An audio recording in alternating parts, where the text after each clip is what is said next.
Imagine that you have been saving money for years in order to acquire a plot of land in Lagos.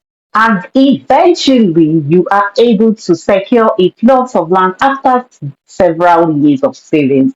And woo, there's celebration, there's jubilation, there's congratulations all around your house. And then thereafter, you went on to fence your property in order to protect it and secure your property. And then you were planning to start erecting your building. A few weeks down the line, a group of people showed up with some documents claiming ownership of your so called land. And before you know it, everything you have labored for years went down the drain. The painful thing is that this could have been avoided if you had known the actual land property to check before investing in that property. So in this video, I'll be showing us some of the documents we need to understand in order to secure our investment before buying that land. Unfortunately, many people do not know this until they become the next land victim. Hello and welcome back to the channel. In this video, we'll be talking about the most important land documents you must understand before buying that property if you want to secure your investments. So let's dive right in. The certificate of occupancy, which is also known as the COO, is about the strongest documents that we have in Nigeria. This is where the government recognizes the owner of the land and gives them the legal right to occupy it for about 99 years, after which he is meant to renew his subscription or the government will take back their land.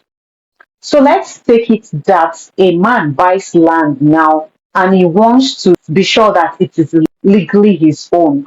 So he will take it to the government for verification. When the government verifies this property, they issue certificate of occupancy to him. I need you to note that the certificate of occupancy is issued to the first person that purchases that land. It is issued to the first person that purchases land, not the deed of assignment.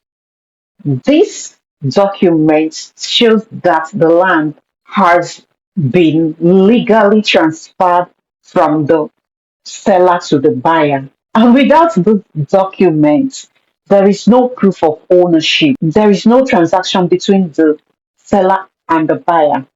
Now let's imagine that someone already owns land and wants to sell it to you.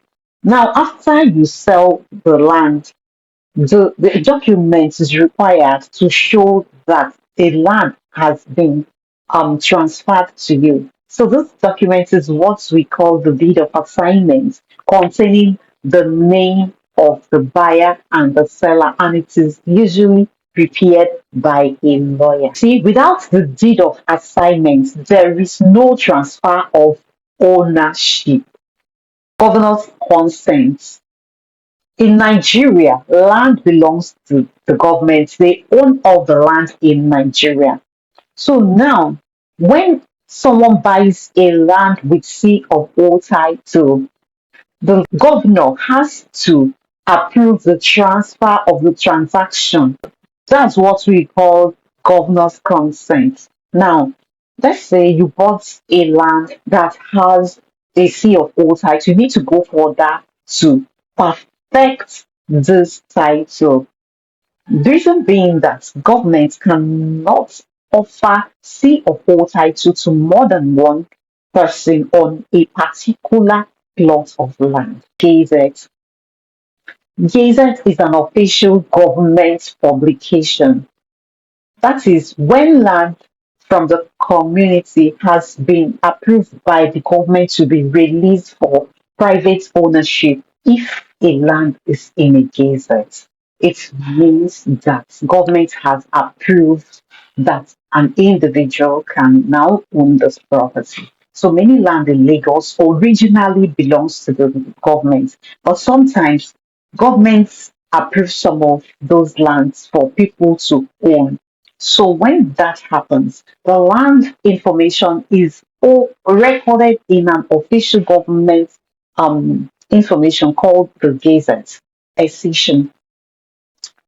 Accession means that the government has released land back to its original community from government acquisition. But if it does not appear on in the Gazette, then know that that land is not fully perfected. Sometimes the government takes large areas of the land and later they may decide to release part of this land back to the original community that owns it. So that part that the government decide to release to the original community is called excision.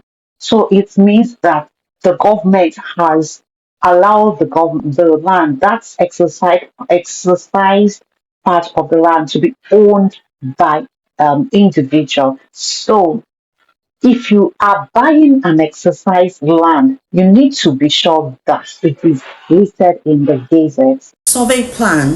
The survey plan is like a map of the land showing you the boundaries, the coordinates, the exercise, and the location of the land. And this shows you if this land falls under government acquisition, if the government has mapped it out for road construction, for hospital use, school, or what have you. It is important that you check your survey before you go ahead with that property. The payment receipt is a proof of payment. It shows that you bought into this land. When you buy into the land, you're given a receipt, just like when you buy other things and you're given a receipt to show that you paid money for so and so item. So the purchase receipt is a receipt that shows that you bought this property, okay, and you paid for it. It is all equally important in land documentation. Having heard all of this, it is important that you take your time to go through them, because understanding these documents can save you from losing your property and serious financial loss. So before you pay for any land anywhere in Nigeria, make sure these documents are verified. If you found this video helpful, kindly like, share, and subscribe to get more real estate tips.